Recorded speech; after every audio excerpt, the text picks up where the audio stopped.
NCP സംസ്ഥാന president എന്ന പേരിൽ PC ചാക്കോ നടത്തുന്ന സമ്മേളനം പാർട്ടി വിരുദ്ധമെന്ന് NCP. യോഗം നടക്കുന്ന ആലുവ YMCAയിലേക്ക് NCP പ്രവർത്തകർ പ്രതിഷേധ മാർച്ച് നടത്തി.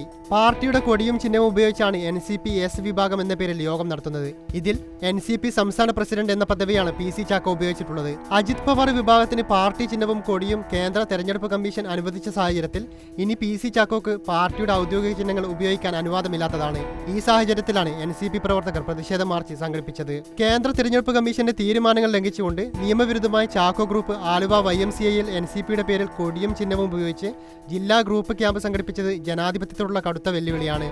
ക്യാമ്പ് ഉദ്ഘാടനം ചെയ്ത വനംവകുപ്പ് മന്ത്രി AK ശശീന്ദ്രനെ മന്ത്രിസഭയിൽ നിന്ന് പുറത്താക്കണമെന്ന് NCP ജില്ലാ പ്രസിഡന്റ് ജോണി തോട്ടേക്കര പറഞ്ഞു. ആലുവ YMCA ക്യാമ്പ് സൈറ്റിലേക്ക് NYC ജില്ലാ കമ്മിറ്റി സംഘടിപ്പിച്ച പ്രതിഷേധ മാർച്ചും ധർണയും ഉദ്ഘാടനം ചെയ്തുകൊണ്ട് സംസാരിക്കുകയായിരുന്നു അദ്ദേഹം. NYC സംസ്ഥാന ജനറൽ സെക്രട്ടറി ശ്രീ കരുൺ കൃഷ്ണകുമാർ അധ്യക്ഷത വഹിച്ച യോഗത്തിൽ NCP സംസ്ഥാന സെക്രട്ടറി KK Jayaprakash, KA Jayadevan, PA Alexander, Raju Thomas, Azeez Moopilal, Majeed Koshy എന്നിവർ പങ്കെടുത്തു.